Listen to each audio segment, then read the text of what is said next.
晨啊，今日2025年4月29號星期二嘅，歡迎收睇 ET 開市直擊。今朝我哋有光大證券國際環球市場及外匯策略師湯麗紅啦，同我譚海韻 Wendy 咧陪大家一齊開市嘅。好 Kimi， 今日大市有咩焦點啊？嗱，今日大市焦點咧，當然咧就要睇實咧喺港股方面會有一個明顯嘅反彈啦，因為大家都留意翻咧喺今個禮拜咧都比較多啲美國數據嘅，譬如會公布翻呢一個美國嘅 PCE 物價指數啦，同埋亦都會公布翻咧美國嘅 GDP 嘅數字嘅，咁同埋非農數字都會今個禮拜五公布嘅喎，咁所以大家要留意住啦。係啦，咁啊仲有無論係本港同埋美國啦，都有大量嘅企業會公布業績啦，咁啊相信對後市咧都會有一啲影響啦。咁啊，觀眾朋友，如果你都有投資方面嘅問題啦，歡迎你 WhatsApp 俾我哋嘅電話係96133819，或者下載香港經濟日報 HKET App 喺聊天室入邊講低你嘅稱呼同埋留言，轉頭我哋會回答大家問題嘅。而家一齊睇睇上日美股嘅情況，美股係先跌後升㗎，道指同埋標指咧連升第5個交易日嘅。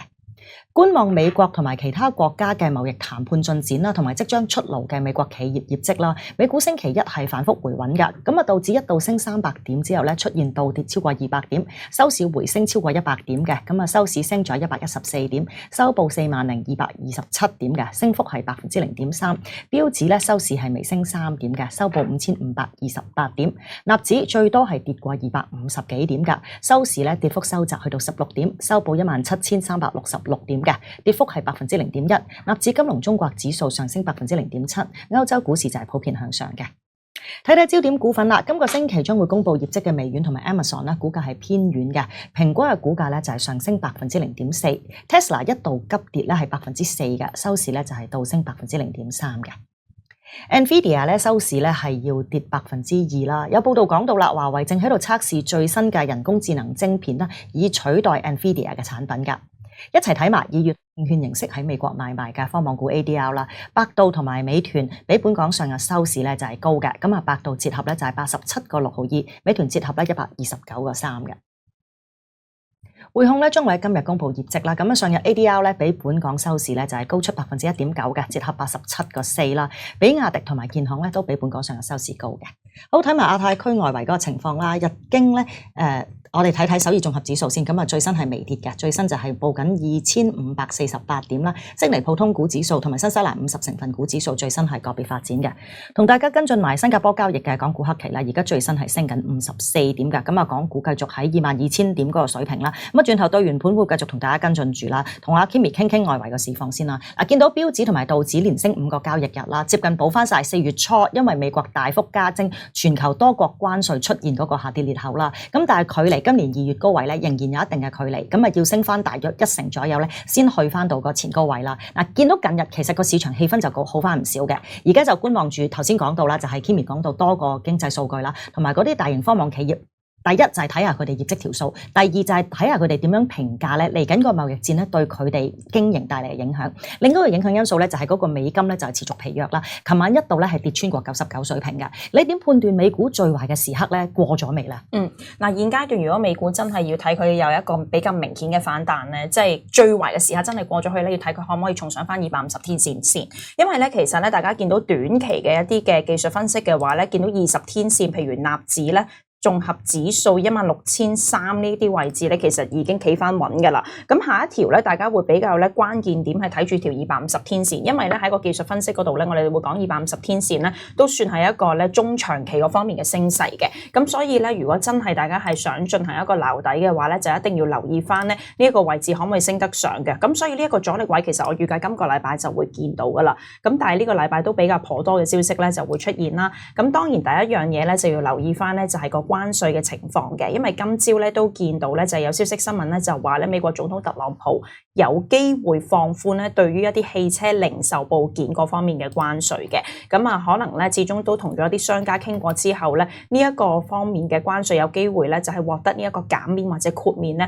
可能會對於成個大市嘅氣氛咧帶嚟一個好嘅消息，因為其實最近咧我哋會聽翻嚟喺美國關稅嘅政策咧係減多過加嘅，咁所以喺咁嘅情況之下咧，其實咧你會見到咧，美股三大指數咧都已經係短期咧嗰條20天線已經上翻啦。咁啊，關鍵點就睇翻條250天線可唔可以上到。不過另一方面都要留意翻咧，就係始終啱啱 Wendy 都提過個美匯指數咧都持續走弱啊。因為咧其實大家見到美金咧持續走弱嘅話咧，亦都係同一時期顯示咧，就係啲投資者咧佢哋現階段對於揸住美元嘅資產嗰方面仍然有一個信心嘅動搖嘅，因為資金明顯流出咗。咁啊流咗去邊度咧？嗱，其實都見到金價咧有個高位回調嘅狀況啦，已經到達咗我哋咧每盎司3200蚊美金呢一個目標價。咁啊亦都見到喺個債券市場嗰方面咧，其實美國嗰個10年期嘅債息嗰方面咧都係持續喺一個高位嘅狀態啦。咁都係喺大概4.3%至到4.6% 呢個位置徘徊住。資金其實明顯流入咗去呢個比特幣市場 Bitcoin Market 嘅。咁所以其實咧最近都見到咧比特幣市場嘅走勢咧非常之凌厲嘅。咁所以我仍然都會覺得咧投資者嗰方面對於美股市場都係觀察為主，睇翻可唔可以上翻250天線先。咁所以資金暫時咧就係撤離咗喺美元資產嗰方面，都係有一個信心嘅一個動搖而流入咗去一個比特幣市場。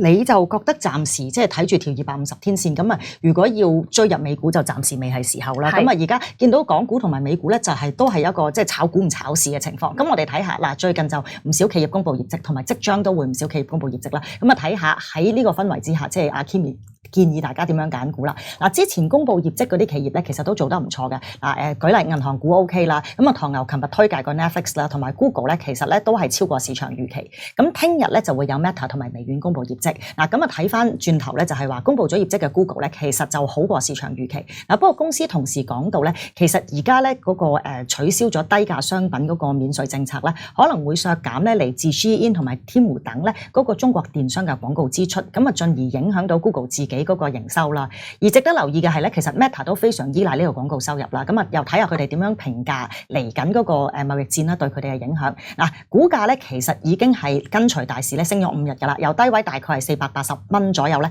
咁啊升咗70蚊，咁啊升幅其實已經達到1成4㗎啦。你覺得 Meta 值唔值得喺即前去吸納咧？係啦，如果喺技術走勢嗰方面嘅話咧，其實大家都見到咧 Meta 而家股價嘅走勢同樣都係壓住條250天線嘅，大概咧就係559蚊，即係560蚊，大概呢一個位置啦。咁啊版面上都見到非常之明顯嘅啦，20天線就應該係藍色嗰條線已經上翻，咁但係唔夠嘅，因為大家咧真係投資美股嘅方面係睇中長線噶嘛。咁但係咧有一個好嘅 signal 跡象咧，就係之前咧有一個長期嘅 Meta 股價弱勢都係受制於藍色嗰條20天線嘅。咁所以只要佢上翻咧，我哋喺個版面上見到咧黃色嗰條線嘅話咧，咁其實係有一個幾好嘅買入嘅信號。嗱，當然大家咧就會睇住咧 Meta 咧就喺聽日會公布佢2025年嘅第一季度業績啦。我會將嗰個重點咧就係放咗喺咧 Meta 個廣告收益嗰方面嘅，因為頭先 Wendy 都講得好好嘅，即係咧喺呢一啲嘅 social media 嗰方面個廣告收益帶嚟嘅效益咧，先至係最重要嘅。咁但係咧喺廣告收益嗰方面咧，其實我自己預計第二季度咧，普遍嘅科技股都會俾一個比較暗淡少少或者係保守少少嘅銷售指引嘅。因為點解咧？咁始終咧美國總統特朗普嘅關稅政策出咗嚟之後咧，好多不明朗性嘅因素咧出現嘅。咁我自己有睇翻咧對上嗰次2018年咧第一次嘅貿易戰啦，就係當時咧就係美國總統特朗普第一個任期嘅時候，佢用咗幾耐時間先至可以同中國嗰方面達成咗一個共識，可以坐低一齊傾埋偈，暫時就係減少呢個關稅徵收咧。當時用咗5個月嘅時間嘅，咁啊就係去到差唔多接近咧2018年嘅12月底咧，中美雙方咧先至坐翻低咧一齊喺度傾翻呢一個有關關稅嘅情況。咁所以如果咧暫時依家都係一啲關稅嘅措施影響到一啲大型科技股，例如 Meta 等等嘅走勢嘅話咧，咁我哋數算翻真係上一次用咗5個月嘅時間咧，其實有機會去到今年第3季度，即係9月嘅時候咧，先至中美雙方咧有機會喺一個嘅關稅嘅情況咧，對於股市嘅影響性咧就係減到比較低少少嘅水平，而有一個比較明顯嘅反彈。咁所以我覺得現階段啦都要睇住咧 Meta 咧有機會佢第二季度俾嗰個銷售指引會比較暗淡少少咧，而影響到咧成個股價嘅走勢可能反覆咧會測試翻咧版面上咧就係見到黃色嗰條線250天線啦。嗱，如果上到嘅都係一個幾好嘅買入信號，我都會建議大家去入。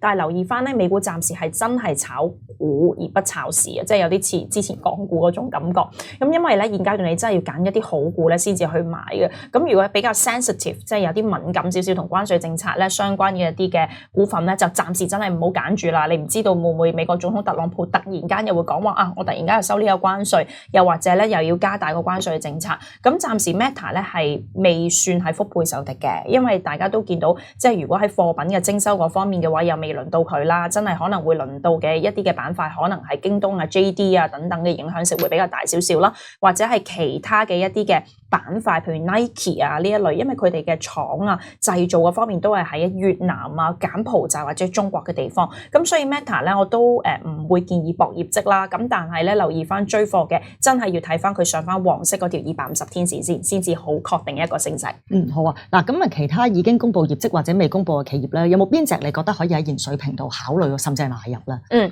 嗱，如果咧真係咧我自己覺得咁多個嚟緊公布業績，譬如你有講 Meta 啦，有 Apple、Amazon 嘅話咧，如果喺技術走勢上咧，我自己就真係中意 Meta 嘅。咁但係咧就係我啱啱所講技術走勢要留意翻佢可唔可以咧，就係今日譬如差唔多去到超戰翻250天線呢啲位置嘅時候，先至去追入啦。同埋今日有個亮點咧，留意翻佢旗下個 Thread 咧會唔會引入廣告？因為其實大家都知道Thread 推出咗一段時期，咁其實有少少似X 嘅即係前身 Twitter 嗰個狀態，就係大家會有一啲嘅評論嘅方面嘅文章啦，但係唔係注重於之前咧 Meta 所重點嘅 Instagram 或者 Facebook 嘅相片。咁所以如果佢真係有個 plan， 今日講個 Thread 嘅計劃係一個廣告商開放嘅話咧，其實就有機會咧，包括喺美國在內30個市場咧，提供一個更加大嘅廣告收益嘅來源啦。咁就有機會咧，會令到 Meta 股價衝上250天線啦。咁所以咁多隻我都會首選揀 Meta 嘅。咁暫時都睇到 Thread 嗰個用戶都超過3.2億用戶，都幾多幾快，